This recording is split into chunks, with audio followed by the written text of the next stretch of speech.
Break کے بعد خوشامدید۔ آغاز میں آپ کو بتائیں بلوچستان کے علاقے کوہلو میں سیکیورٹی فورسز کا آپریشن۔ ISPR کا کہنا ہے بارودی سرنگ کا دھماکہ ہوا جس کے نتیجے میں میجر جواد اور کیپٹن صغیر شہید ہو گئے۔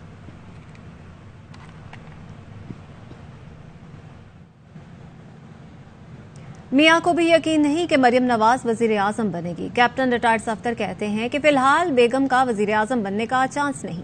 لیگی رہنما نواز شریف کے داماد کا ARY نیوز کو تہلکہ خیز انٹرویو۔ کہا جنرل باجوہ کو ایکسٹینشن دے کر ووٹ کو عزت دو کا بیانیہ دفن کر دیا گیا، اب یہ بیانیہ نہیں چلے گا۔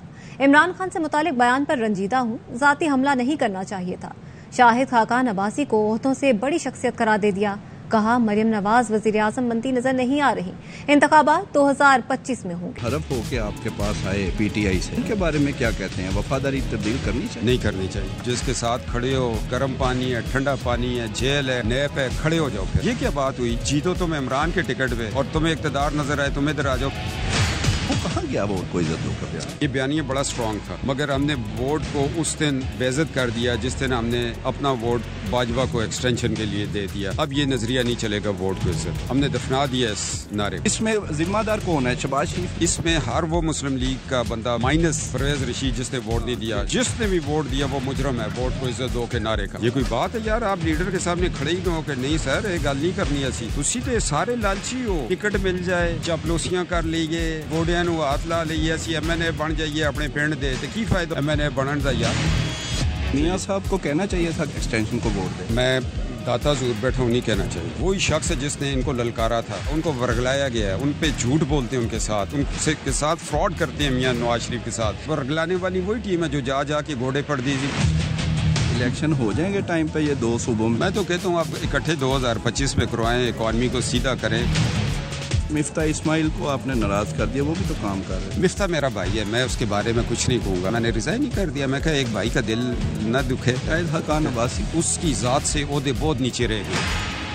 میں نے ایک بیان دیا، میں اس پہ تھوڑا رنجیدہ ہوں، اگر عمران صاحب کا دل دکھا۔ ذاتی زندگی پہ مجھے اٹیک نہیں کرنا چاہیے تھا کیونکہ میں ان کی روحانیت نے مجھے ایک میسج دیا۔ ہر ایک کی زندگی میں کمی پیشی ہوتی ہے، ہمارے اندر بھی ہیں، کوئی تنظیم سازی میں پھنس گئے، کوئی ننگے پکڑے گئے۔ اگر ہم اس کے ذاتی معاملے پہ اٹیک کریں گے تو پھر اپنوں کو کہاں لے کے جائیں گے؟ مقابلہ سیاست کا سیاست سے دینا چاہیے۔ پھر جب میں بات کرتا ہوں تو مجھے لوگ پیغام دیتے، اس کے بارے میں کی خیال ہے؟ پھر آنکھیں شرم سے جھک جاتی ہیں۔ میں کہ یار وہ ذرا تنظیم سازی اوپر سے ہو گئی تھی۔ مریم صاحبہ ملک کی وزیر اعظم بن جائیں گی؟ مجھے تو مستقبل قریب میں نظر نہیں آتا، کیونکہ حالات اس طرح 2025 میں الیکشن ہوگا۔ الیکشن کے بعد اگلے 5 سال شہباز شریف صاحب کو اگر ملے تو ملک آگے۔ کیپٹن ریٹائرڈ صفدر کا بیان، مریم اورنگزیب حیران پریشان۔ ایبٹ آباد میں پریس کانفرنس کے دوران وفاقی وزیر اطلاعات سے کیپٹن ریٹائرڈ صفدر کے انٹرویو سے متعلق سوال پوچھا گیا تو جواب دیا ایسے کسی انٹرویو کا علم نہیں، سارا دن مصروف تھی، انٹرویو دیکھ لوں پھر رد عمل دوں گی۔ صاحب کا بیان ARY پہ مجھے کچھ اس بارے میں علم نہیں ہے، کیونکہ میں صبح سے ہم لوگ بیک ٹو بیک میٹنگز میں دیکھ کر اس کا جواب دیا۔ گھر کے بیدی لنکا تو ڈھائیں گے، PTI کا کیپٹن ریٹائرڈ صفدر کے انٹرویو پر رد عمل۔ فواد چودھری کہتے ہیں پہلے مفتاح اسماعیل، شاہد خاقان اور اب کیپٹن ریٹائرڈ صفدر۔ نون لیگ کے اندر سے کافی آوازیں اٹھنا شروع ہو گئی ہیں۔ فاروق حبیب کا کہنا ہے کہ نون لیگ کی سینئر قیادت مریم نواز کو ماننے کو تیار نہیں۔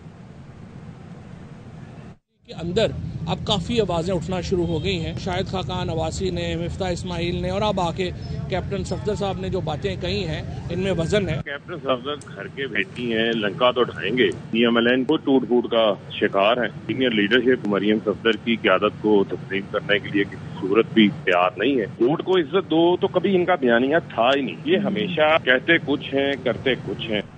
جاوید چودھری کے کالم میں قمر جاوید باجوہ نے 3 اعترافات کیے۔ قمر جاوید باجوہ نے اعتراف کیا انہوں نے حکومت ہٹانے میں اہم کردار ادا کیا۔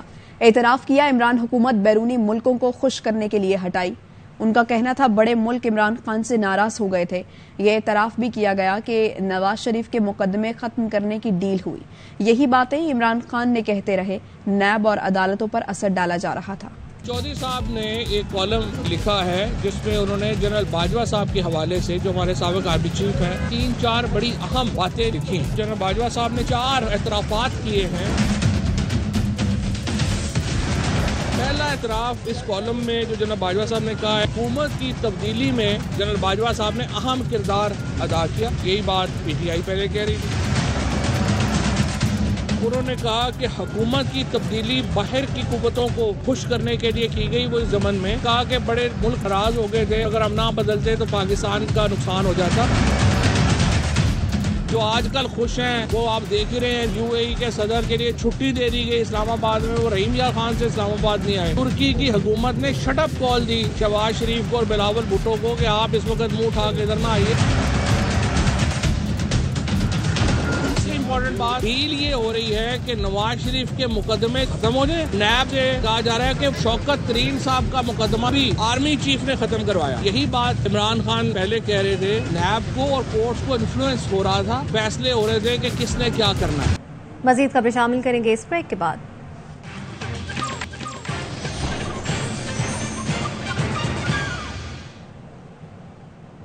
کے بعد خوش آمدید، اور آپ کو بتائیں کہ قومی آل راؤنڈر شاداب خان کے ولیمے میں ساتھی کرکٹرز بھی شریک ہوئے اور کتنی سلامی دی۔ دلہا شاداب خان نے قومی ٹیم کے کپتان بابر اعظم کا لفافہ ہاتھوں ہاتھ چیک کر لیا، لفافہ کھول کر خود بھی ہکا بکا رہ گئے اور فوری جیب میں رکھ لیا۔ تقریب راولپنڈی میں ہوئی جس میں حارث رؤف، حسن علی، فخر زمان، نسیم شاہ اور گلوکار عاصم اظہر نے بھی شرکت کی۔ خان کے ولیمے میں بڑی تعداد میں پاکستان کے کرکٹرز نے شرکت کی۔ کپتان بابر اعظم تھے، امام الحق تھے، حارث رؤف، محمد وسیم جونیئر، اس کے علاوہ سرفراز احمد، اظہر علی، بڑی تعداد میں کرکٹرز آئے اور شاداب خان کی شادابی میں بڑا اضافہ ہوا۔ بڑا زبردست ہال تھا اورا گرانڈے راولپنڈی میں، جس کو لوگ ڈھونڈتے ڈھونڈتے یہاں پہنچ گئے اور اب 2 کرکٹرز بچ گئے، کپتان بابر اعظم اور امام الحق۔ ان دونوں کو بھی شادی کرنی پڑے گی، جلد ہی شادی کرنی پڑے گی، اس لیے کہ حارث رؤف، شان مسعود، شاہین شاہ افریدی، شاداب خان سب کی شادی ہو گئی، تو اب بابر اعظم اور امام الحق بھی نہیں بچیں گے۔ خبروں کے سلسلے کو آگے بڑھاتے ہیں۔ کراچی کے قریب امن مشق کا آغاز ہو گیا، 50 سے زائد ملکوں کے نیوی حصہ لے رہے ہیں۔ بحری جہاز، aircraft, special operation forces, دھماکہ خیز مواد کو ناکارہ بنانے والی ٹیمیں اور مبصرین شرکت کر رہے ہیں۔ انجم وہاب کی رپورٹ۔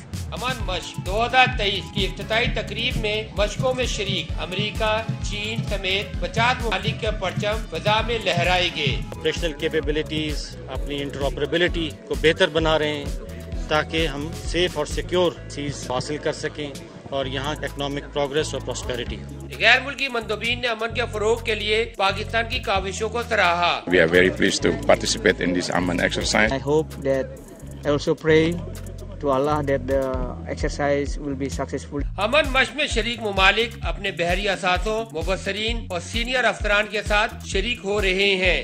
مشق کے لیے لہراتے مختلف ممالک کے پرچم، امن کے لیے متحد ہونے کا پیغام ہے۔ کیمرہ مین ذیشان مرغوب کے ساتھ انجم وہاب، ARY نیوز، کراچی۔ اور وارث کے خالق امجد اسلام امجد انتقال کر گئے۔ ڈرامہ نگاری اور شاعری کا ایک عہد تمام ہو گیا۔ امجد اسلام امجد نے 50 سال کے کیریئر میں 40 سے زائد کتابیں لکھی۔ لاہور سے دیکھیے سدرا قیاس کی رپورٹ۔ ادب کا بڑا نام امجد اسلام امجد دل کا دورہ پڑنے سے انتقال کر گئے۔ امجد اسلام امجد نے 50 سالہ کیریئر میں 40 سے زائد کتابیں لکھی۔ ان کے لکھے درجنوں ڈرامے ناظرین کے دلوں پر راج کرتے ہیں۔ دہلیز، وارث اور دن ان کے بہترین ڈراموں میں شامل ہیں۔ امجد اسلام امجد کے گھر عزیز و اقارب اور دوستوں کا تعزیت کے لیے آمد کا سلسلہ جاری ہے۔ صحافی سجاد میر کہتے ہیں کہ ان کا بہترین دوست دنیا سے چلا گیا۔ میں کہا کرتا تھا کہ تمہارے ڈرامے زیادہ مشہور ہو گئے ہیں، وہ تو بنیادی طور پر شاعر، اور شاعر ہونا ایک بڑی بات ہے۔ امجد اسلام امجد نے سوگ واران میں 1 بیوہ، 2 بیٹیاں اور 1 بیٹا چھوڑا ہے۔ امجد اسلام امجد کی نماز جنازہ مقامی مسجد میں ادا کی جائے گی، جس کے بعد انہیں میانی صاحب قبرستان میں سپرد خاک کیا جائے گا۔ کیمرہ مین شہباز خان کے ساتھ سدرا غیاث، ARY نیوز، لاہور۔ مزید خبریں بھی بلیٹن کا حصہ بنائیں گے اس بریک کے بعد۔